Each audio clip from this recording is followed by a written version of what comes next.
What's up, you guys? Sean Ross Sapp. It is September 25th, technically. We're here for the Fightful post-show podcast for WWE Smackdown, for AEW Rampage Grand Slam. It's a good time. We're joined by Kate Hensler, who joined me for the list and Not Ya Boy today. She also joined me for the list and Not Ya Boy Goes On over on Fightful Select. Kate, how you doing? I'm good. Are you sick of me? Because No. not a Grand Slam? No. I'm just saying, you talked about Grand Slam with us. This trip is now tax deductible for you. Beautiful. I'm just saying. That's the only reason I went.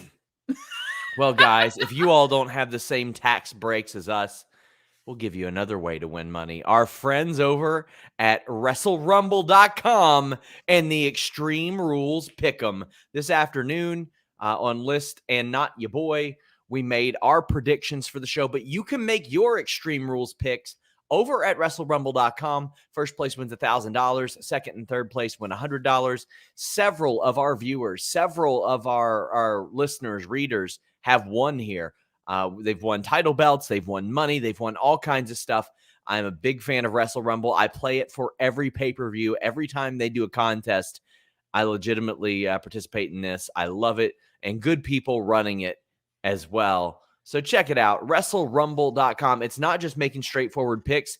It's deciding how they'll win, in how much time they'll win, what finisher will be used, a lot of different methods, how many tables will be broken, if a kendo stick will be used, so to speak. Lots of cool stuff over at WrestleRumble.com. Makes you even more invested in the show. Check them out. But hey, while you're here, leave a thumbs up, subscribe, tap the bell for notifications, and get a super chat in if you want your question or statement read on the air. Like Ken Shiro did. He said, Sean, got to know because you saw NXT today. Thoughts on PC Principal Joe Gacy? I didn't see NXT yet today. I filmed an interview. I filmed a Q&A show. I had to put the finishing touches on my WWE Fox article. So it looks like I'll be fitting in NXT over the weekend. But, oh boy. So right before NXT this week, Kate, I dropped a scoop on Fightful Select. Subscribe today, guys. That NXT was looking to be a little bit edgier. And it was funny because I reached out to one of my WWE contacts and I was like, hey, can you add anything on this? And like after the show, the person was like, I don't know. I haven't heard anything on this. And I was like, well, I don't need you to hear it because everything was just confirmed that I wrote on Select. They were out there cursing and they were out there doing a lot of stuff like this that mimic what they think are real life events. Sean, and all they that. said balls. Oh boy. So, oh boy. You know it's getting edgy. Well, guys, we are going to review Rampage first, but we have Sean Blanford saying, how lucky are we to get Kate and your boy twice in one day? After the success of Grand Slam, do you see AEW focusing on more larger arenas and venues? Already have my ticket for Minneapolis Rampage, and you know I'll be at Full Gear. Well, we have scoops on when Full Gear tickets go on sale on FightfulSelect.com right now. But, Kate, as far as Arthur Ashe and Grand Slam goes, we were there. Sean, we were there. We were there. And me were there. We were there. For Dynamite. We were there for Elevation. We were there for tonight's Rampage, which we'll talk about, which we'll have like such a different perspective on because we were there. I'll say this. Would not have my feelings hurt if they didn't run Arthur Ashe again, because that was a nightmare getting in and out of. It was terrible getting in and out of there. But Tyler D says, sound the alarm on Cody's new show. Very nervous. Looks like it could be WWE level. Pull back the curtain on kayfabe. Cody will be destroyed by the fans. I think he knows that. I think he's very aware of what will happen there. I'm pretty sure that he knows. Don't watch it if you don't want the curtain pulled back. There you go. Ron Sanders says they add in the commentary music and announcing afterwards on Rampage. Is it possible to add to audio mix them better, or is it just the way it is? I think they did the commentary live there this week. I'm sure they did some mixing afterwards, but We kicked off AEW Rampage Grand Slam with CM Punk against Powerhouse Hobbs. This was a 13-minute match, and CM Punk hasn't had an extended television match out off a pay-per-view like this in a very, very long time. Powerhouse Hobbs looks good. There was one scary spot on the Frankensteiner off the top rope, and I wondered how they would shoot it. They shot it straight on. It looked nasty. You could hear the crowd gasp and react. But after the match, you could see CM Punk. He seemed satisfied. He gave Hobbs some words of encouragement. He was busted up a little bit. Knowing CM Punk, he's probably enjoying that type of thing. Hobbs had made his way up the rankings. He had been in the top 5, which I don't pay that much attention to it, but I was aware of this. I thought this was a solid match, a good opener, and Punk's still getting those good reactions. To me, I ride the babyface reactions until they stop. Yeah, I think for me, the money is in Punk being a heel. He's just the best bad guy for me, but I thought this match was great. That spot was scary live. It was scary on television. It felt like they both almost died. To me, my favorite parts of this were the promo going into it. He said he was going to put Hobbs to sleep. He did 2 GTSs and a sleeper hold. Yes. I'm a mark for storytelling nuances like that. So I absolutely loved that he did all the sleepy moves that you could possibly do. But Hobbs I was a little shocked that he could get Hobbs up. I mean, not accusing Punk of being weak or anything, but I mean, it's been a while since he was hossing up big dudes. And I don't remember him like regularly picking up huge guys. That's what the Anaconda Vice was for. Yeah. I was very surprised he could get him up because he's a big boy, but totally agree with you on that. I really liked this match, and it was kind of, to me, I was like, this is the value of CM Punk, because Hobbs has looked green before, and I thought he came out looking great in this match. But the right guy won. The only thing I will add is that Hook, when he came out, my friend who was with me at the event, because we were there live, said that Hook looks like he always just got locked out of his college dorm. And now I can't unsee that. He got a chant too, and he was smiling a little bit at the chant. So, oh my gosh. JW Pringles says, look at this dynamic duo skate. Y'all were there. Yes, we were. El Rey Velez says, I really enjoyed Ricky Starks on commentary. I prefer him over Jericho. I do too. And like normally, if somebody doesn't know the music of everybody that's there, I'm like, come on, you got to know that. But with Ricky, it was almost to the point of parody where like CM Punk's music is going to hit and he's going to go, who? Who the hell is that? I feel like that works with him because he's the type of like heel that he is. I think it's great. Rob Reed dug the Harlem Heat gear. Hobbs is rocking tonight. I love it too. I do too. Really, really good stuff there. We had a lot of promos that we didn't see from backstage. Thunder Rosa, Jade Cargill, Nyla Rose. I'm all for them doing something together. It's 3 protected people that they like to have something to do with. You've got Andrade challenging Pac again and saying that his new assistant, his new manager, will not get involved. We had a Matt Hardy segment as well, but we also had a promo that led to the main event. We didn't get to see a lot of these vignettes backstage, but to me, the one that advanced the most, I was really happy to see Rosa, Cargill, and Nyla. I couldn't agree more. I want Thunder Rosa to be the holder of this secondary title. If that is what is coming down the pike, I think that would be great. And that's just one of the drawbacks that you get from being there, was we didn't see those promos, but we did see them tonight. And I agree with you. This one was my favorite one. If there is a mid-level or secondary title coming, I think Thunder Rosa is the perfect person to put it on for the time being. So maybe that's where this is going. We talk in extended fashion about a potential secondary title on the list, and not your boy today. Men of the Year against Inner Circle.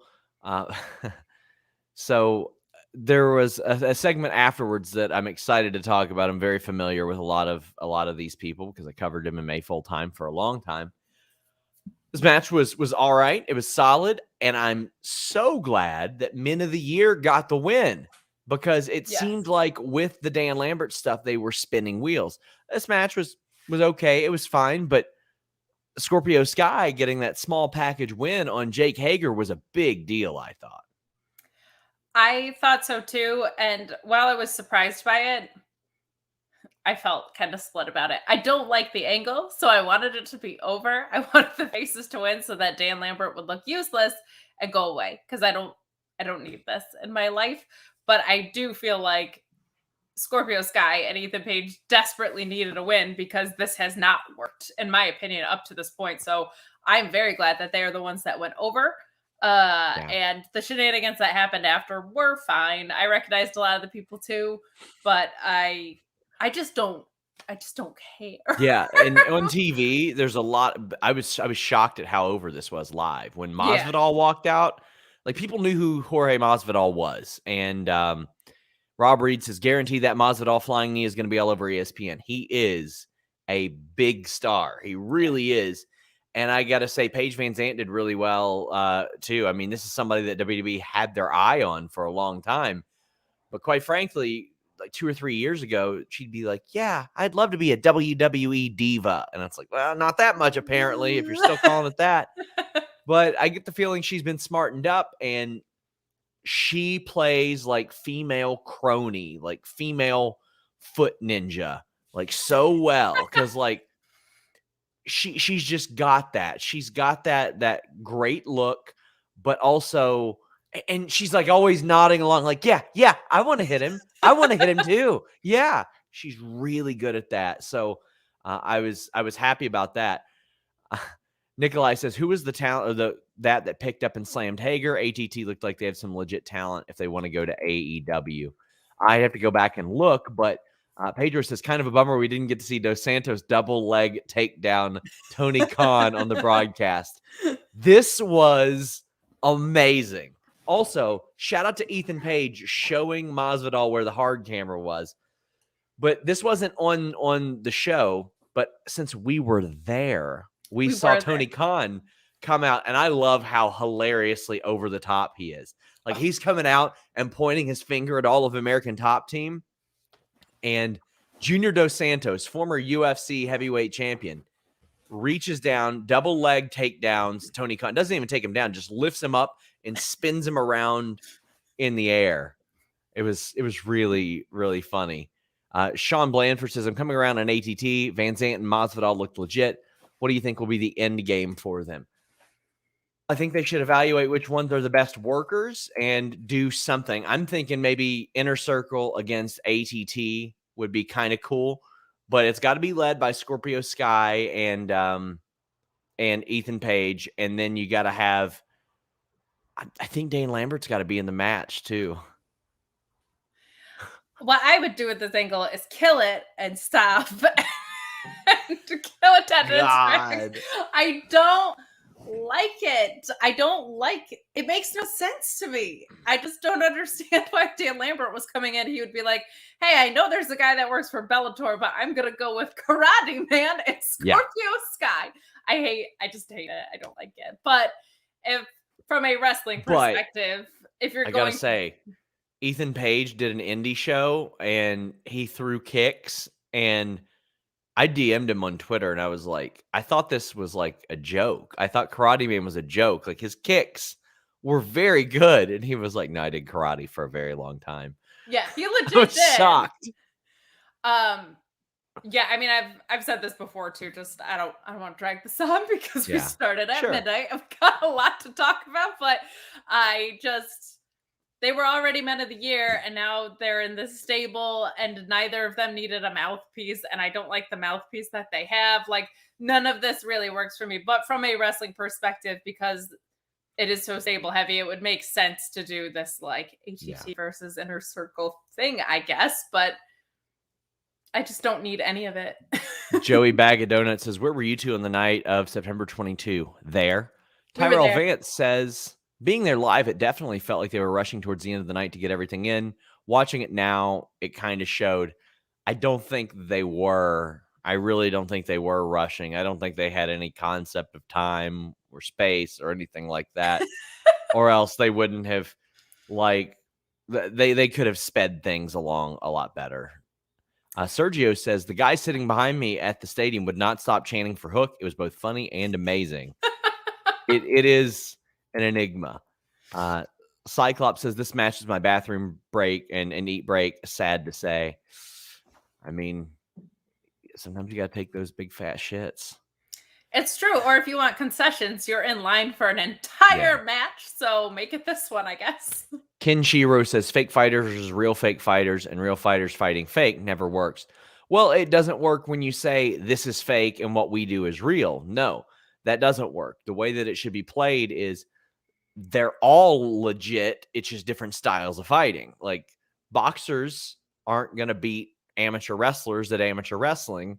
So MMA fighters are at a disadvantage when you're in a pro wrestling match and you can punch people in the throat and spike people in their head and punch people in the spine and things that are not allowed in MMA.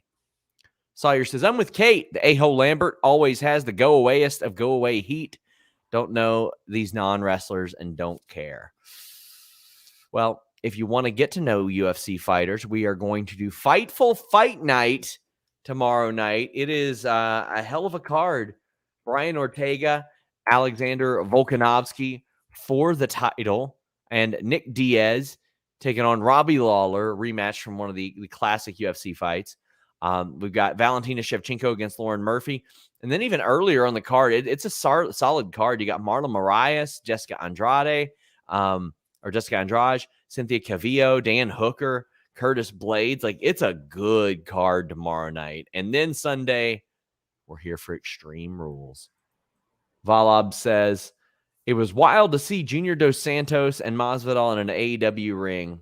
It was. I mean, I'm glad that they take to it. If you're fighting an American Top Team, you pretty much know the drill. You know that you're not going to look down on pro wrestling because Dan Lambert probably isn't going to have that. Well, the New York crowd sure did have the Lucha Brothers and Proud and Powerful. They were over, Kate. Yeah. Holy crap, were they over? I felt like I had a good beat on who was over during the pandemic and who wasn't, especially in AEW, because there was just more clear storytelling from that perspective, I felt like. And I knew the Lucha Brothers were over. I did not know they were this over. I did not know they were almost as loud as Santana and Ortiz in New York over. I was blown away. So I was in line for concessions at this point, and I gave up my spot because I wanted to see the pop that PFP were going to get. And it was great and wonderful, and I'm glad that I stepped out of line for that moment. But when the Lucha Brothers came in after, I was stunned by how loud it was. And it made me so happy because I do love them. They've so earned this title run, but that happened even at the pay-per-view. I don't think I realized how much people were so into them, and it makes me absolutely ecstatic. So that pop was just awesome to hear live, and it came across today, I think, but man, I was pleasantly surprised by how loud it was in there for them. Also, I got to put over Alex Abrahantes. He has been such a great addition to them. He's like a great hype man for Lucha Brothers, and I had reported on Fightful Select a while back that he was the mind behind their all-out entrance. Like, he was credited, but I would ask people, they said it was his idea. It was his idea to have Mikey Ruckus perform, and I think that was a superstar entrance. Lucha Brothers, Proud and Powerful, get the win here, as they should. Yes. As they should. Hardy Family Office, I'm going to need something fresh with them. I don't expect them to win anytime. It's a collection of guys right now. That's what it is. Yeah, and the kind of losers, I feel like they lose all the time. Well, I tried to put $50,000 down on Penelope Ford winning because I got sent betting odds last night, Kate, and they had Anna Jay favored. Oh, no. And I replied to the email and I said, I would like to put down $50,000 on Penelope Ford, which would have been a plus 20K payout. And they said small wagers only with a little wink face. So did you make like $12? No, I didn't. But I would have. This match was all right. I know that there were some people that were upset that this was during a commercial took up a lot of it. This match was okay. It was not anything like major. I'm way over this feud. Yeah. I'm so over this feud, especially if there's not going to be tag team titles for the women, even though I Yeah. think there should be. But Penelope Ford just hasn't realized all that potential in the ring yet. As a Yeah. character, I think she's developing really, really well. This is the most interested I've been in her for a while. I know this probably wasn't the original plan because Kip got hurt and all that. I think she's fine. I think she's got a great spot on the roster, and I think that she could do something. I think if they had a tag team division, it would be a little bit better for her. But this is all right. She won with the brass knuckles. Yeah, this was, and I complain more than anybody in the whole wide world about commercial breaks and women's matches. This one made sense. The stakes were not that high. It wasn't that great of a match. You got to put a commercial somewhere. So I understand people's complaints because it's always with the women. But this was also kind of an inconsequential match. This was the match you look at and go, did I need a 2-hour rampage out of this? Like, it was fine. There was nothing offensive about it, but it was superfluous. Like, I don't think I really needed this. And I agree with you where Penelope's had some really great moments, but she's also been inconsistent. And part of that, I think, has come from a lack of reps in the women's division overall. So I'm with you on that. And yeah, this was exactly fine. Hardy Family Office tries to lay out her and Tay Conti. And I'm sitting there thinking, what? Tay, why weren't you out there to begin with? Yeah. Like, why do the big reveal if Allie, the bunny's going to be out there? Why aren't you out there? And then we get Orange Cassidy and Chris Statlander making the save. I think this is where they made the save. So much of this Hardy Family Office stuff just ran together for me because you have Matt Hardy saying he wants to cut Orange Cassidy's hair as well. Ryan Sullivan said, so I was there and I was surprised Orange Cassidy got such a huge pop. I love him, but I was still surprised in that match he got that cheer. Well, I think people were just excited to see anybody else at that point. Yeah, this is part of the problem of us getting gang wars to death before they hit back on the road because, like, it just feels like everyone should see this coming by now, especially with the Hardy Family Office. I've literally never said that right the first time in my life because I don't care that much, probably. Orange Cassidy, I think, is going to get that pop just about anywhere he goes. And he is a Newark, New Jersey boy, so he's local-ish enough. He was extremely over in Newark as well. But yeah, I mean, this just feels very, very dead in the water. Move on. Bryant Heath says, how loud were the boos for Cody on Wednesday? I know it's not related to the show, but I was curious. They were significant. They were loud. They were loud. Also, Brandy came out of the heel tunnel, guys. Like, they know what's going on. And I mentioned on the list, and not your boy earlier. Yes. We talked about it at length. It was by design, I feel like. And Malachi's just so cool.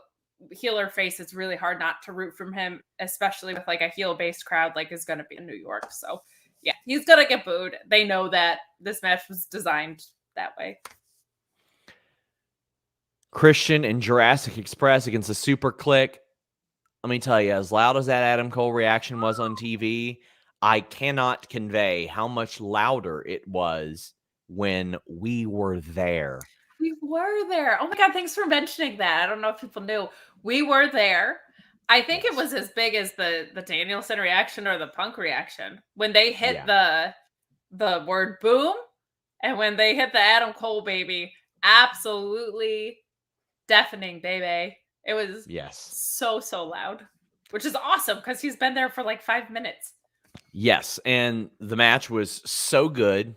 Oh. The Cobra Clutch, or not the Cobra Clutch, the Camel Clutch into the kissing on the cheeks was such a pro wrestling, like, hilarious heat spot. And the Superkliq gets the win, and they should. I love that the win is over Luchasaurus because that makes the Superkliq look really, really strong. And they had to beat the brakes off of him to do it. Luchasaurus I don't want to say he's plateaued, but he's right where he was a couple of years ago as far as being over. Not like any more or any less, but Jungle Boy has taken kind of the lead in that. Meanwhile, like a few years ago, it was Luchasaurus that people were there for. The Superkliq winning, they gotta. I mean, Yeah. Adam Cole is quickly becoming a top star there, and there was some concern maybe initially, like, oh, he's going to play second banana, third, fourth banana to these guys. Oh, that reaction, though. Oh, boy. That was special. Bryant says PWG nostalgia level 9,000. Sean Blanford says that Adam Cole pop, the man is a star. Rob Reed says that Adam Cole pop also allowed Kaze ni Nare. Yeah, but I thought this was exactly what it should have been, Kate. I thought that was great. I love Cole getting the pin. I don't know why there's not a shirt that says Superkliq Party. You're welcome, yes. AEW. I will take 20%. You can have the rest. I love the smooch heat spot. It's so much fun. And the rest of this match was great from both sides, too. I don't want to go through a bunch of spots, but there were a lot of really great spots. So I like Superkliq looking strong and beating Luchasaurus, as you said, and I like Adam Cole being the one to get the pin, baby. Thought this was really, really great stuff. We have some super chats from Ricardo. Says, so jealous you all were there. We were there. We were. It turns out we were there. Bryant Heat says it's still waiting for an entire arena to sing Where Is My Mind. They'll learn it eventually. But it's more about the riff than the lyrics, I think. For sure, yeah. And that's not like the catchiest one, and Orange Cassidy is like such an apathetic dude, it would almost be weird if people were too into it. Sawyer says Excalibur or Ricky yelled gang warfare in the HFO block. I love it. Nico Suave Regoli says my first exposure to Penelope Ford was on Grimm's Toy Show several years ago. She's come a long way since, but still has growing to do. Be surprised how many people got their first exposure to people on Grimm's show. He put a lot of people on. Well, Miro put Fuego on the floor through a table. Ryan says the commentary was live because Ricky danced at Fuego getting attacked. So at this point, I moved up to District 9 in the Hunger Games in the 100 section. I moved up there to sit with Demon Diva, and I watched this from there. Oh, with us, please. Thank you. Died. I lost it for a solid 5 minutes. And the people who watch it at home and weren't there won't understand it. They don't understand. Kate, when Miro threw him off and attacked Sammy, they cut to Fuego like at least 6 times during this. Like at least 6 times, and he's still sitting there like this. Just corpsed. He didn't move. Like 6 times they cut to this. 6 times. Oh my God. And it's like update 5. He's dead. Update 6. He's still dead. I was really hoping they'd come back during the lights out match 20 minutes later and he'd be still there. It was amazing. I couldn't stop. Oh, I also think it was so perfect.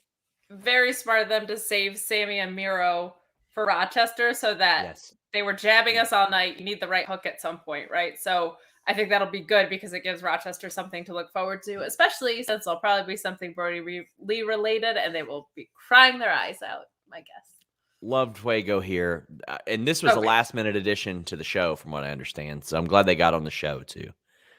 Injection said, would you believe me if I said MJF was on Grimm's show? Yes, I would. Everybody goes through there at some point. Not everybody, but a lot of people. So I'm not surprised at all. Oh, we already read that one. Sawyer said there's a Superkliq shirt with 2 deer kissing a skull. Bucks linked it in their bio. Well, hey, there you go. Wow.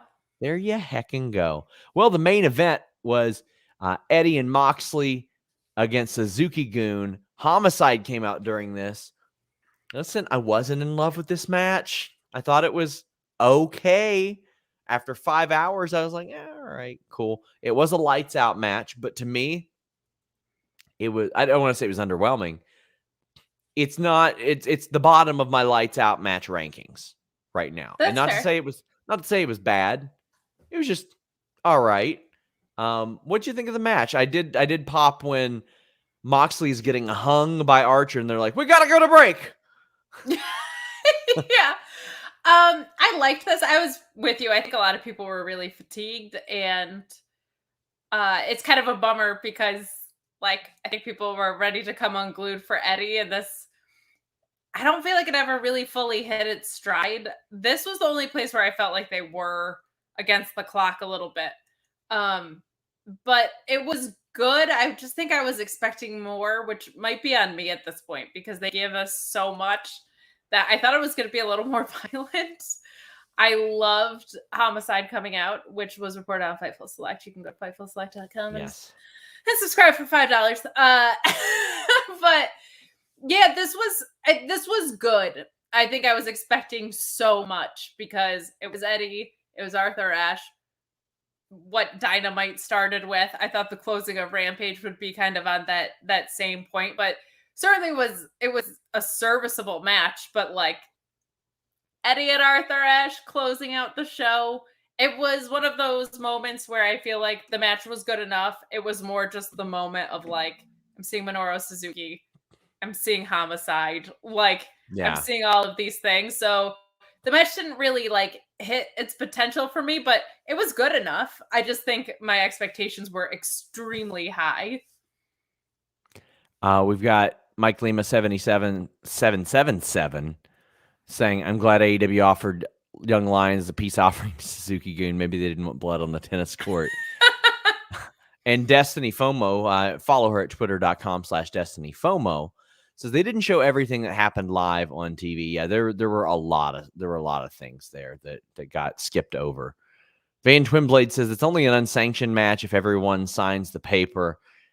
If not, it's just sparkling A and B. Snap Joe says he loves how AEW rewards viewers who love indie wrestling. Homicide showing up was amazing.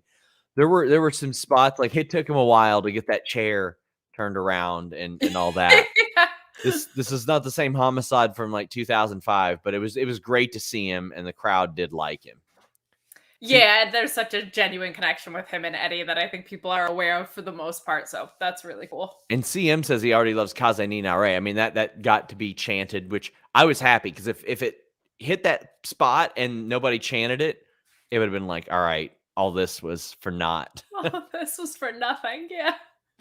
The Suzuki incident. CM says women's trios match sounds dope. Punk still got it. We'll see how all that ends up. But Punk, I reported on Select a couple months ago. I had people telling me, or it was about a month and a half ago, that they thought that he was just as good in the ring now as he was before, and I got to agree. Yeah, and his strength to me has always been in-ring storytelling more than anything technical. Like, I don't think you're going to see Danielson and Omega levels out of him, but you are going to see the best facial expressions and that's why I'm so in love with him. Like, that's my favorite part about wrestling. So yeah, I think you're going to see him still be able to play to his strengths for a long, long time. And if he can get Will Hobbs up, all right, he still can go. HCA says, for some odd reason, I got a kick out of Suzuki trying to fight after the pin. I love that. I love those little touches. Speaking of great facial expressions, he just, like, when he sells something by no selling it. You know what I mean? So he'll get chopped and just be like, that didn't do anything to me. Are you kidding? Like, it's the best. We have a few more super chats about this match. ShotKid29 says, seeing Homicide in person was insane. Do you think it's the start of a working relationship between ROH, or is it wishful thinking? Nope, I don't think it is. I just don't think it is. Brent Lockman says, Archer, while murdering the ring attendants, who one of which totally wasn't Ryan Nemeth. If you love what you do, you'll never work a day in your life. And Kenshiro says, thought we might see a murder in the lights out match, but didn't think we'd see Homicide. That was a shocker to me too. Destiny FOMO was actually telling me they could hear the cues. They were so close to the ring, they could hear the cues on one of the. Oh, sorry. I was up in the 100s. Yeah, you were District 9. I was there. Nerd Guru says, I was at Arthur Ashe. I actually met you, SRS, and you rule. You're at least 9 feet tall. But seriously, pleasure meeting you. Loved the show. Well, it was a pleasure meeting you too. I like meeting all of you guys. I just love it. If you guys support us, I'm so happy to run into you guys, and that was so rad. You're 8'7". Yes, I am. James Barris says, you mentioning Rochester just made me even sadder that Brody couldn't be here to get the much-deserved live reaction. Yeah, he never actually performed in front of a full AEW crowd, which is a bummer. It is. Sam Stahl says, here's some money for all the reporting you've done this year. Unfortunately, it's mostly been telling me which St. Louis shows have been canceled, so I won't be there for Full Gear. Well, if you like the Royal Rumble, you might be in luck, my friend, because they are the front runner on that. A rematch between Mox and Eddie against Suzuki Goon has been announced for the New Japan Strong tapings next month. That makes sense. And Nerd Guru says, sorry late on this, but good Lord, that Adam Cole pop and the Bay, my ears are still ringing. It was deafening. It was unreal how great it was. Makes me so happy. Bored on my train ride home, so I did a little ask me anything that's appropriate. Someone asked me what the loudest pop I've ever heard was. I was like, I think it might be that Adam Cole Bebe and the booms. It was really loud. Somebody just sent me a Photoshop of me imitating Fuego with my face photoshopped over Fuego. Amazing. Lying on the table. That rules. Oh, no. Oh, Jesus Christ. Someone's got to put you through a table. That's all that Nico is. Suave Regoli says Thunder Rosa was Grimm's U.S. champion once. Yeah, she did that. I was so exhausted coming home. Why? Why do you think? The travel woes. And let me tell you. So I spoke to somebody from WWE today as I was wrapping up that Fox story. And the person goes, so you stayed in Queens, did you? And I said, boy, did I ever. And the Against New Yorkers, my will. the New Yorkers that I was with, Destiny and Demon Diva, they let me know I was staying in Queens. And that bed I stayed on was as hard as a rock. Like, admittedly, I am a giant child. And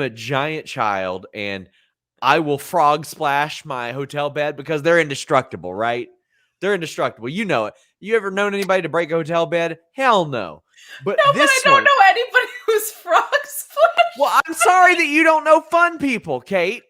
I'm sorry that all the people that you know are boring. Oh, man. And they're lame. 630s. Maybe they're better than you. Did you think about that? But this bed, I would have looked like after Scorpion hits a fatality on somebody. Like, my spine would have been hanging out of my ass. It would have been really terrible.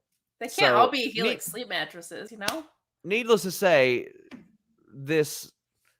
somebody said, didn't you have to ask the front desk for an iron? Yeah, I did. If you want to iron your clothes, you had to call to the front desk and say, can I have an iron? Well, you know what? I didn't sleep well that night. Big shocker. Between the construction and the terrible mattress, and I got home. Oh, I slept like a baby because I slept on my Helix mattress. I've been traveling so much lately, and I just don't sleep good on the road. But I sleep good with that Helix mattress. And I'm starting when I drive places like that I'm going to stay over. I take my Helix pillows with me. I got my Helix mattress last year during the pandemic because I didn't want to go into a mattress store and roll around on a mattress that somebody else had been on. I was pretty careful during the pandemic, but I wanted to make sure that I was going to like the mattress that I got. So I went to helixsleep.com, and you can go to helixsleep.com/Fightful, but they have a quiz that just takes 2 minutes to complete and matches your body type and sleep preferences to the perfect mattress for you. You don't need to buy a mattress made for somebody else. You're getting a mattress that you know will be perfect for the way that you sleep. You're unique. The way that you sleep is unique. And it has increased my quality of sleep since I got this and I moved on from the slab of memory foam or the hotel bed that you can't frog splash because it's terrible. Helix Sleep has soft, medium, firm mattresses. They have ones that cool you down, ones that will align your spine, ones that prevent morning aches and pains, even a plus mattress for the plus size sleepers that are watching now. Take the quiz. I was matched to the Dusk Luxe model because I wanted something kind of medium. and I slept on my back, but now I am able to sleep on my side, which is not an option that I had before. It would wreck my lower back when I did it. Not anymore, thanks to helixsleep.com. And right now, you take their 2-minute quiz at helixsleep.com/Fightful. They'll customize that mattress, match you to it, and you'll get up to $200 off all mattress orders and 2 free pillows for our listeners at I almost said magicsleep.com. It feels like magic, by God, at helixsleep.com/Fightful. And you know what? If you frog splash this mattress, you're going to feel good. You might hit a DDT on one of those pillows or something like that. I mean, you're going to be taken care of, that much I assure you. Or you don't have to be nervous about buying a mattress online at all, because you have a 10-year warranty and you get to try it out for 100 nights risk-free. They'll even pick it up for you. And if you don't love it, they'll get rid of it for you. They'll just take it out. They'll just hit the brakes. But then you're not going to. What are you going to do? Call them up and be like, I hate sleeping really well. Oh. You know who needs one of those? 10-year warranty? Yeah. Well, Hobbs, because he's got to go to sleep. You know what I mean? I think Matt Cardona is going to need one, because he's not going to be able to sleep. Effie ruined him. Yeah. James Boris says, actually did get my Helix Sleep mattress. As someone with a bad sleep disorder, it has actually helped a little bit. I used to not get much sleep on that slab of memory foam, but this has changed my life. Queen of the Ring says, I'm just somebody, excuse me, you give me my shout out. Brandon Charles Powell says, that's it. Next time I'm at a hotel, I'm frog splashing the bed. You've convinced me, SRS. I used to not say stuff like that on the air, because the absolute dork police on Twitter love to come at me for anything. But you know what? This is my job. I get paid to do this, and they ain't getting paid to bitch at me. So you know what? If you got a problem with it, meet me at my hotel room, and I will frog splash you onto the most uncomfortable bed ever. Meet me in the streets of Queens. I am practically a New Yorker now. I went to Ass Plaza, Kate. It's actually Assy Plaza, but why would you name it that? I mean, where's Billy Gunn? Sergio Martinez says, you're welcome. Come back to Queens anytime. Love you, brother. Yeah, you don't have a choice when you come to Queens whether you want to stay there.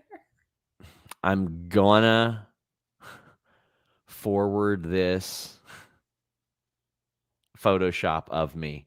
Actually, I'm gonna have the people that sent it, the Ceases, Emily and Allie, please DM it to me on Twitter if you all don't mind. For the ruckus. Please, Allie and Emily, yes. For the ruckus, DM me this. August 3 says, when beds were men. The thing I love, I used to do the when things were men, long before The Undertaker said that. So the fact that he said that and people got my joke after that, it made me so happy. Amazing. Chuck says, I remember when shopping for mattresses was for men. When you rolled around on beds that thousands of other men rolled on. Oh, God. Oh, that's amazing. Thank God I don't consider Kate my friend, or I'd take offense at Sean saying they're not cool. Well, Ryan, pardon me. Do you ever frog splash a hotel bed? I don't think you do. I don't think so either. Oh, man. He's 630s. Oh, my gosh. I think we have some more super chats. Just trying to kill time until I upload this thing. Jeff L says, midnight super chat appreciation. Oh, we appreciate you. WD Mark says, Cole JB is on Dynamite. Yes, Adam Cole, Jungle Boy, added to Dynamite. But you know what? We do have SmackDown. Yeah, we do. And we got a big report on Fightful Select. Holy cow. I got a lot of great reactions from this, and I was so happy that you guys liked it. We broke news of an LA show that's going to be SmackDown. We learned that there was going to be an LA Raw show, and Vince McMahon and Nick Khan were like, no, we're not doing Raw there. We're going to do SmackDown. And why? We talked about meetings that Vince McMahon and Nick Khan had SummerSlam weekend. We named names there too. Meetings that Stephanie McMahon had. How Fox felt about their roster. A lot of really good stuff there. If you like to learn like how things happen, boy, this report is for you. And I got another one coming about the USA Network next week. And then I've got one about streaming platforms the week after that. We're going to hit you guys with so much great info. Ali Cease. Ooh, Ali Cease saying Kate, new Ruckus member. Are you going to join? Are you going to join for the Ruckus? I'm in. I almost did this. I was trying to match it up there instead of in front of my face. Wait, can we? Oh, hold on. For the Ruckus. There it is. Yeah. For the Ruckus. That's us right there. Thanks, besties. I appreciate you all. Just putting this over because you're my boss, but that article rules. Go to Fightful Select and read it. It's really interesting. If it's kind of on anything, but for business mindy type stuff, it's very interesting, and I think it gives important insight into how WWE functions a little bit. Yeah. If you're not just out there to hate one company, it's really, really great. So go read it. And Sean, pay me because I just put you over. No, I'm just kidding. By the way, you're allowed to write off your Select subscription on your invoice, just so you know. Also, well, you're gonna get signed any day, buddy. I know. Jobber. Oh man. Sean's a jobber. Man. There's still like a YouTube thing that posted some clip about how offended I was at something, and somebody said, "Oh, doesn't he know he's on the AEW payroll?" And like they were serious, and I was like, "Guys, it'd be really helpful if you were. Probably it would. It'd be very helpful." You're like, where the hell's my money if that's true? Wyatt Todd says, "I've definitely frog splash hotel beds, sentons too. Me too. I did sentons. Still do. Queen of the Ring. I gotta start taking out some hotel beds." Queen of the Ring says, "Not a real New Yorker if you don't ride the subway." Then I'm not a real New Yorker. And Nerd Guru says, "Do you think that Adam Cole is going to turn on the Elite? His reaction proves he's well and over enough to go solo. If so, how and when would you do it?" He's got to do it on Kenny Omega. Kenny Omega gets too big for his britches, and you get a custody battle over the Young Bucks eventually. I got to go back to, you stayed in Queens but didn't take the train to the show? No, I had a ride to the show. Sean. How long were you guys in traffic? A while. Oh yeah. No, you gotta. I don't know. We'll work it out next time. Maybe. It's so much faster to take the train. Well, we had the Bianca Becky promo. This was them arguing over Bianca's nickname. Cool, man. But I like these two an awful lot. When Bianca says, "Oh, it was a 26-second match that wasn't even supposed to happen," I'm like, okay. I mean, Becky had as much time to prepare as you did. Like, that's why anytime anybody says, "Oh, it was a short notice fight," yeah, it was for both of them. They both also didn't know that this was happening. Like, how long ago was SummerSlam? And also, I said this last week. I love Bianca. I love Becky. I think they're two of the best on the mic. I don't need to hear them say anything anymore. It's because I love them that I desperately need this to be over. And Bianca is now far enough along that she should be smart enough that as soon as Becky comes out to the ring, she just beats the ever-living crap out of her. I am so sick of hearing these two great talkers talk, which means this has gone on too long because they're both good at this. Same promo every single week. Move on. Move on. Bianca laid out Becky. Can't wait to see the match. Heard it's really good on the live events. And the dark matches, heard it's really good. So I'm excited. I'm very excited to see the match. Sergio said, "You didn't take the train. What kind of New Yorker are you?" I wanted to see the beautiful, beautiful streets. Parking obviously. lot? Yes.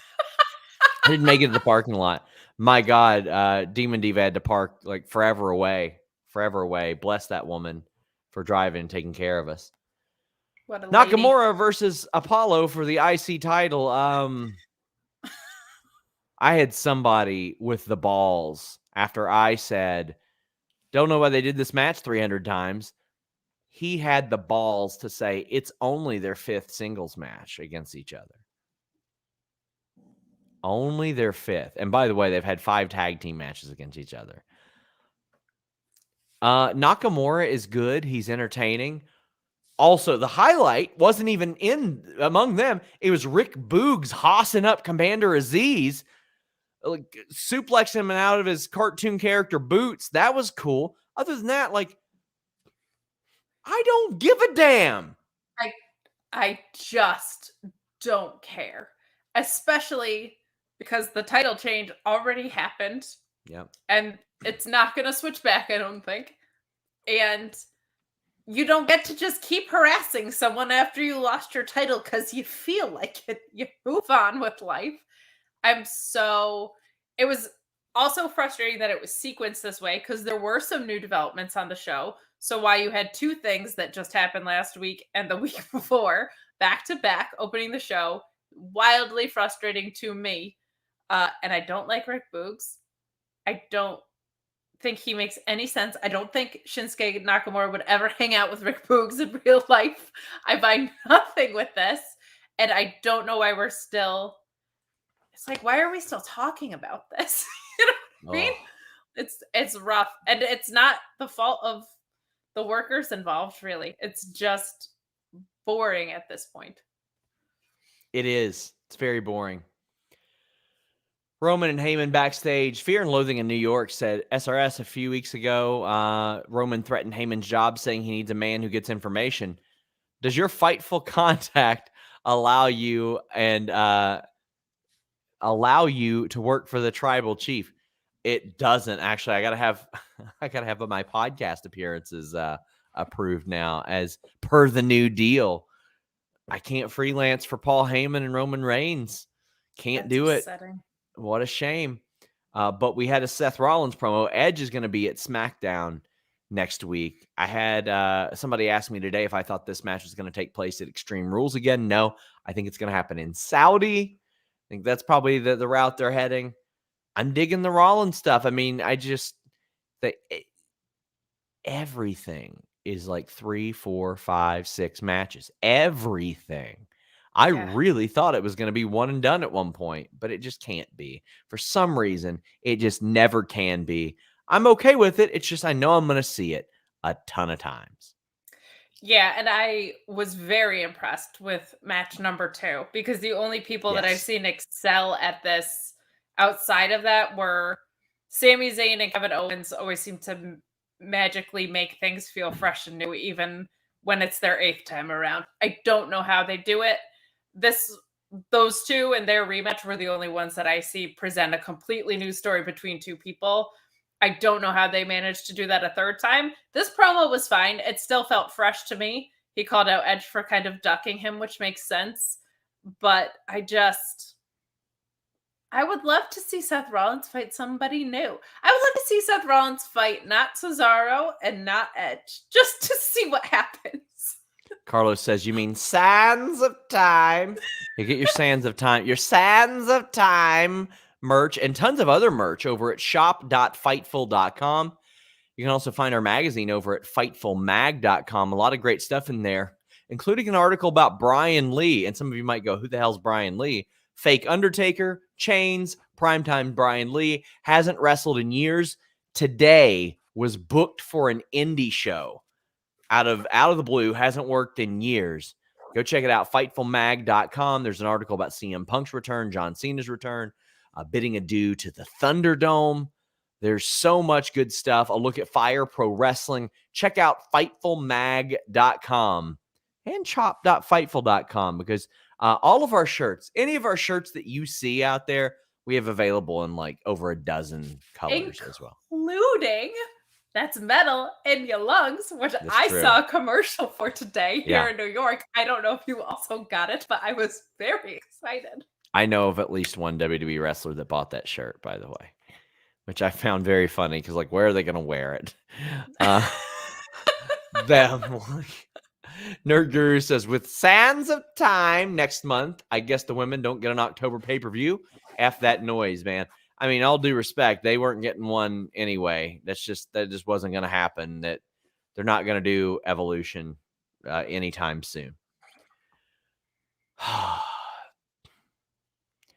Well, the good news is Zelina got a win. It had been over 1 year since her last win, September 21st, 2020. However, as El Rey Velez points out, he doesn't like that Liv got a loss right before she had a match at the pay-per-view. And again, I saw a tweet and somebody said, "Oh no, this is good. I really hate Carmella now." And I was like, "This is what did it for you? This is what got heat on Carmella for you?" I think there's better ways to get heat on someone than Yeah, me bad too. booking. And Carmella, God bless her, not my favorite in the ring. She can go all right. But when she's out there laying on the commentary table, that's a good way to get heat. Her whole character not really caring about wins and losses and being hot makes that even more stupid, because that's not even like the end goal, right? She's just trying to the victory for her is not about wins and losses as much as it is about emotionally manipulating and destroying her opponent. So the fact that Liv lost here makes even less sense. I realize this can't be everybody, but you know what match I'm really stoked for? What? I'm stoked for Hammerstone against Jacob Fatu. Oh my gosh! Finally, yes. And I'm so excited for it because they are two champions that have done nothing but win. And then I will get to watch these two winners face each other, and I'm going to find out which one of them is better that night. Yeah, and WWE, they book baby faces so bad. Nobody wants to cheer for somebody stupid. Nobody wants to cheer for somebody that's a loser. Nobody wants to do that. WWE has fallen into this thing where they were like, "Oh, well, Becky got cheered." Yeah, the crowd revolted because of how bad you booked her. Daniel Bryan, same way. yeah. They forced him into a WrestleMania main event. It's CM Punk promo because of that. Like, yes. It's they're so bad at booking baby faces. And the other thing is, like, in a vacuum, maybe I don't hate that as much, but because this happens all the time, it's the worst. Like, I feel like something like that can happen on occasion, and it should be a surprise. It's a surprise when it happens in AEW. It was a surprise when it happened on NXT 1.0. And it meant something. It meant, oh crap, my opponent's really strong headed into this thing. And neither of them have a title. So this is the only thing that we have to work with. And it sucks. Yep. But I guess I should just be glad there was a women's match on SmackDown anymore. Well, we got Nikki versus Natalya, and Nikki won. And I'm like, why are we okay? I'm sure they got to get a rematch somehow. If they add Natalya and Tamina to this match, so this match was fine. Nikki's good. Natalya's good. It was short, but it was fine, and it got another women's match on the show. But I was really happy that they didn't forget that Shotzi and Tegan existed, because they came out afterwards and confronted Rhea and Nikki Ash, Nikki ASH. And that's a match I want to see. But then I see the way that they're shooting Tamina and Natalya in the background, and I'm like, oh no, one of these teams is going to lose to them. One of these teams is they're going to have their momentum halted, and we're not going to see winners face each other. We're going to see somebody who just lost and is upset, and they lost, but can they pull it off in this next match? Yeah. Oh, I don't know. Okay. Yep. And we got Cole out there saying, as Samoan Joseph says, was so disgusted by Cole saying Shotzi and Knox believe they're owed a title shot. Yes! Because they beat the chickens 3 times in a row. Do you know why they feel that way? Because they win all the time against champions. Please leave a thumbs up on this video, guys. I'd greatly appreciate it.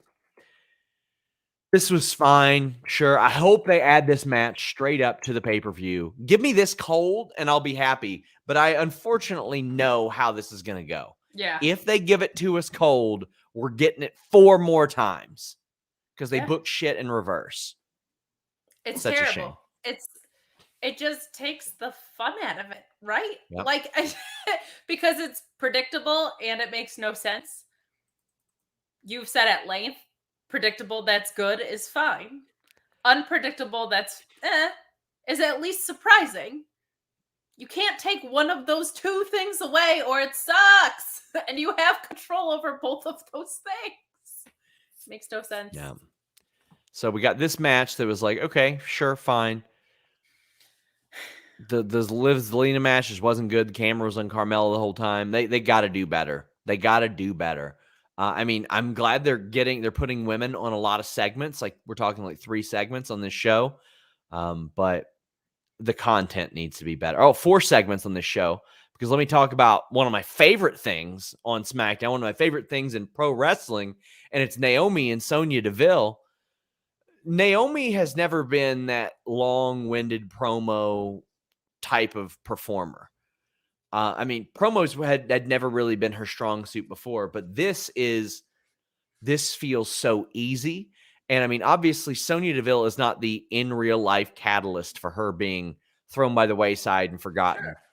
but WWE is. So I feel like this is coming from a place of reality. And Naomi comes out, gets a good reaction, and Sonya doesn't want her out there talking that shit. And Naomi's like, I don't care. I want to fight you. Give me my match with you. And the whole crowd was invested. This was so good. It felt so real. This is probably my favorite thing on SmackDown. And that even includes the really good Roman Brock stuff right now.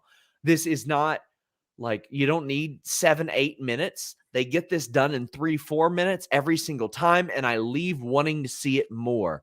Sonya saying, I am no longer an in-ring competitor. I am your boss and an official. And Naomi goes, not a good one. And I was like, yes. Oh, I can't wait. I can't wait when this happens. I'm going to be so excited. Please heap praise on this so I don't have to frog splash you.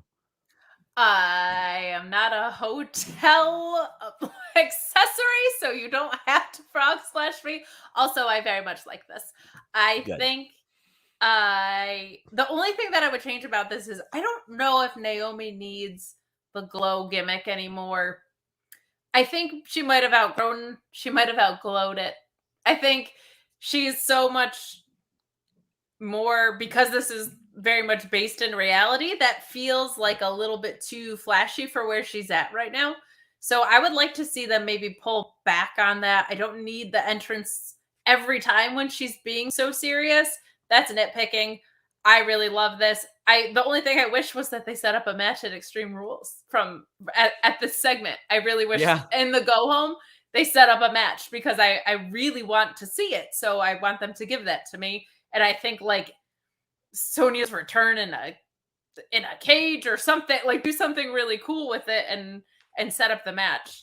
Don't put this on a pre-show and have it be set up outside of the show if that's where you're going, or if this is going to happen down the line, cool. But don't make me wait too much longer for it, because now Naomi has come out there and said, I'm going to fight after you find me, after you did this to me. Like, let's now do the thing that this has been leading to.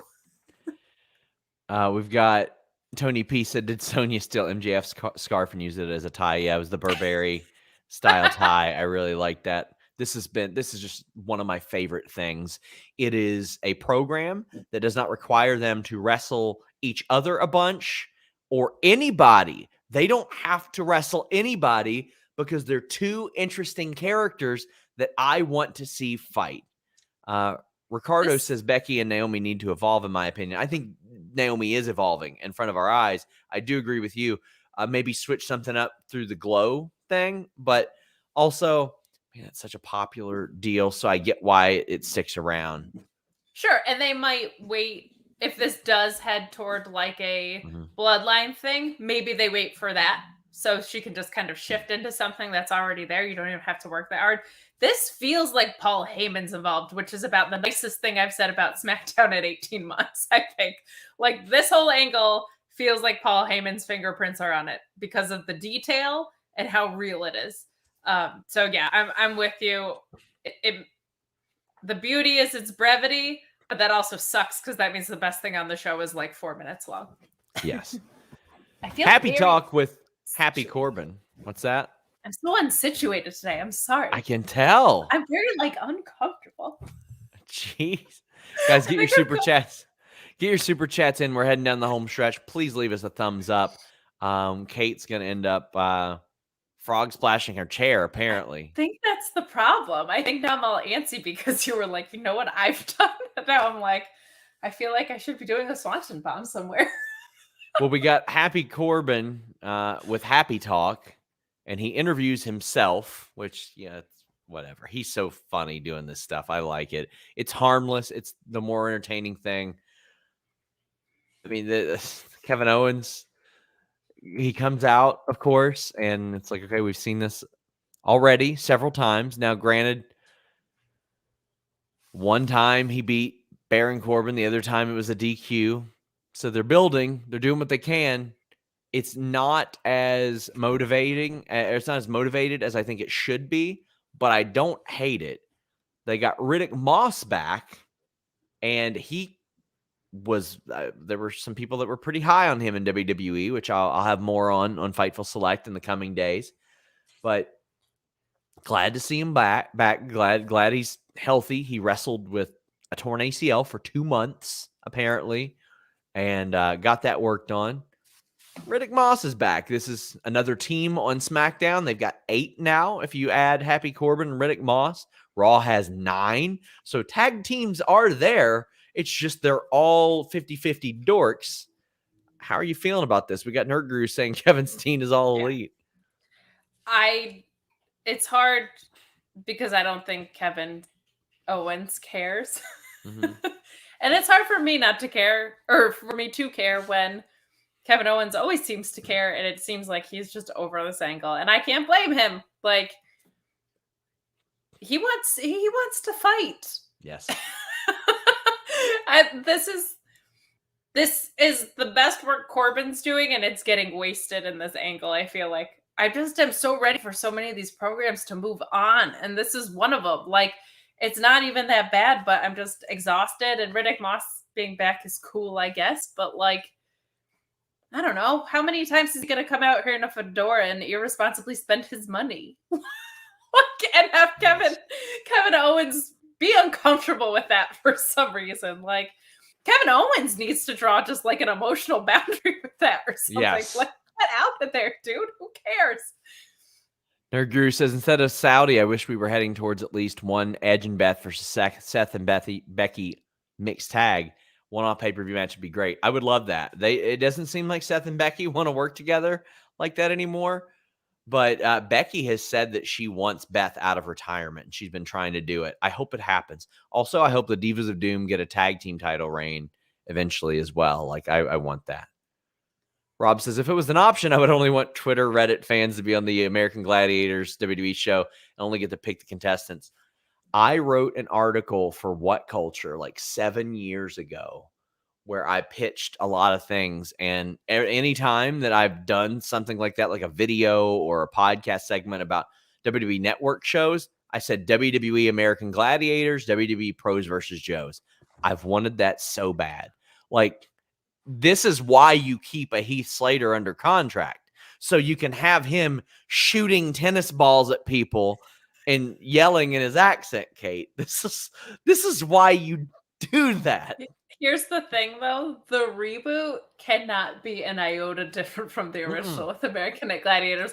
All the costuming, the hamster wheel that goes over the pots of smoke, that everything has to be identical. The graphics, I don't want modernized in the slightest. No. Yeah, they all have to have the same names. But yeah, I'm with you. Do it. Have him play slam ball. Have him do that most extreme elimination challenge. Do all that stuff. You know, like Gladiators did. Yes. Yes. Roman takes on Montez Ford.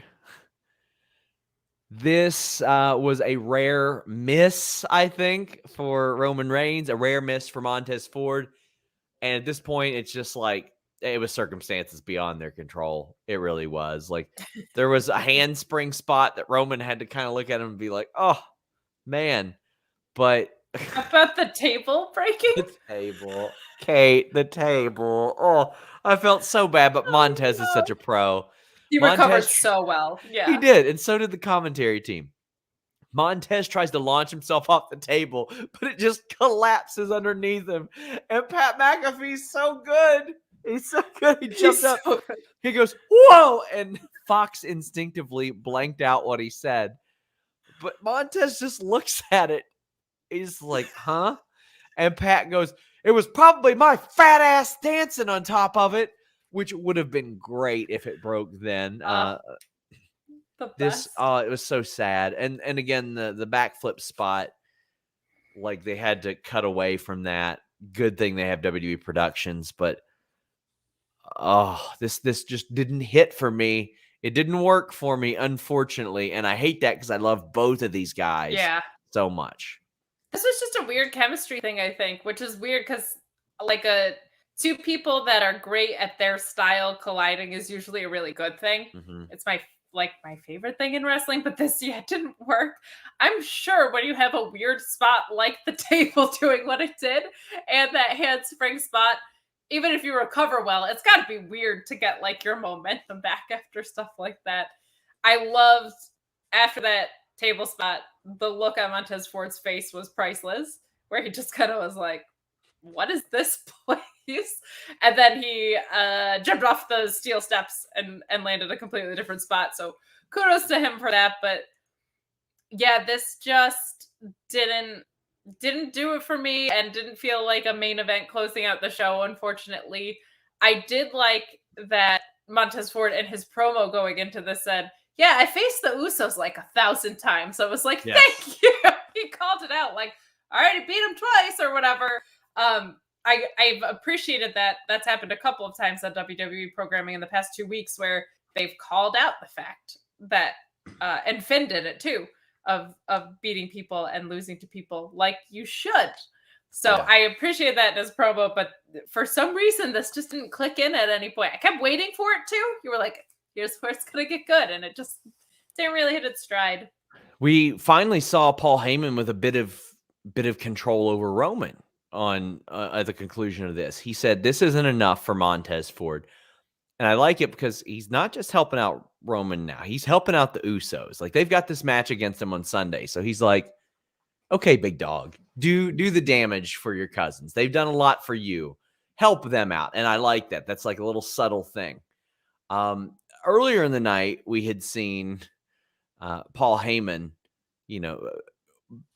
back on his shit about Brock Lesnar, what he knew, what he didn't know. I love all that. I'm loving all the Paul Heyman interactions there and trying to find out what's going to happen. Adam Pearce and Sonya Deville would not tell him where he was being drafted to, where Lesnar would be drafted to. By the way, that's next week. So that should be fun. But we finally see a bit of a control here. But then the demon comes out and tries to make the save and gets attacked a little bit. But then he ends up doing a tope con giro that was really bad looking for Roman. Oh, my God. And I don't know if it was on where Roman was or where Finn was. But Dota BJ says, Finn's flip gave me horrible flashbacks to draws. It wasn't that bad, but caught him high. Cracked Reigns' head, and then if you go back and watch when he stepped over Roman's face, he kicked him in the face as he stood up. It was really nasty looking. I'm a little nervous. Ugh. I hope he's not concussed before Sunday. Like that ran through my head immediately. Yeah, that spot did not look good. To your point about earlier in the night too, I love that Roman basically was like, bring me Montez Ford. And then Paul Heyman was talking and he was like, okay, go away now. Go make the match. I love that this happened too, because Roman should feel confident in facing Montez Ford. Montez Ford, a great future name. Roman Reigns, baddest son of a bitch in the world. Now. Period. And to me, that was like, I don't care about this Brock Lesnar stuff. Go do your job. Like he's like, to me, Roman Reigns is untouchable, so he doesn't really care about Brock Lesnar all that much in this story. And Paul Heyman's just like, but let me explain. And he's like, go make your match. I'm over it. Like, go get me Montez. So I really liked that storytelling. And again, Adam Pearce and Sonya Deville should know what their main event is going to be when the show starts. But the fact that they're like, Roman? Okay, well, whatever was the main event ain't the main event anymore. Yes. Yeah. And, a part of this Fox article I'm doing, man, they do like them some Roman Reigns. And I didn't put that explicitly in the article. They love them some Roman Reigns. They're very happy with that. They very much like that he defends the title on their show. because that's a big fight type of thing. Ian says Roman having very few, if any, non-title matches during his reign has made his work this week so exciting. I love this look for Tez. I do too. I like that he's in a main event against Roman Reigns. Him losing to Roman Reigns ain't gonna hurt him at all. But No, we not have at all. not a bit. And Sean Taylor says it's so SmackDown, but glad they had 4 women's segments. Me too. Me too, buddy. I hope they become better segments with the exception of the one. Yes. The quantity of women's segments blows AEW out of the water. Completely blows AEW out of the water. But, well, that's our show. It's been a long week, Kate. It doesn't end for me. I've got the UFC, the Fightful Fight Night watch along tomorrow night that I believe I'll be jumping on, but we'll be right here. Make sure you guys check it out. Sunday, Extreme Rules post show with Denise. Kate, what do you have going on? Oh my gosh. Well, I think I'm going to be on the Fightful Gaming watch along on Sunday for Extreme Rules, so tune into that. Tuesdays, I'm back being sour at Sour Graphs with Alex Pulowski. I'm sure the draft is going to bring up some interesting developments on NXT 2.0, so feel free to tune in for that. I'm sure I'll be wearing something ridiculous as always. Wednesdays with the Mark Order Pod immediately following AEW Dynamite, and Fridays right back here with you for the Hot ruckus. dog. I'm actually not traveling for a little while. It looks like maybe Full Gear. I don't know if I'm going to Full Gear. I don't know if I'm going to Survivor Series. I know what I am in for. I'm in for WrestleCade, guys. So I want to encourage you guys to go there. As far as I know, Fightful will have a booth there where we're going to be doing interviews with talent on the scene. I love working with those guys at WrestleCade. I was there and I got interviews that I put in the can for like 5 months. Like I talked to like 10, 15 different people. So we're going to run that back again. I've got a whole lot of people that I'm going to be talking to there, and I hope that I see you guys there. Again, don't know about Full Gear or Survivor Series yet, but I will be at WrestleCade in November, Winston-Salem, North Carolina, WrestleCade.com. Go check them out. I am so very happy to be working with them, and they got a stacked lineup there. Sting, Kurt Angle, Braun Strowman, who I'll have some news on this weekend on Fightful Select. Tons of legends from the past, tons of current stars. So make sure you guys check that out. Kate, I feel like I've spent all day with you. I know. We've talked about wrestling a lot today, you and I. We've done 3 shows, technically. We technically did 3 shows. Plus, we were actually at Arthur Ashe's. We were there. We were there. And you know where else I was, guys? FightfulSelect.com. Figure Hall today. The list and Not Your Boy goes on today. Q&A show today. Drop news about Full Gear tickets today. Did that Big Fox story today. And I got more news coming tomorrow. I appreciate you guys. I will never lose sight of how cool this job is. Thank you to so many of you who came up and said hi to me. It's just awesome. I love it. I love seeing you guys. But I'm also going to love saying goodbye to you guys because I'm going to sleep. Yay! We're out.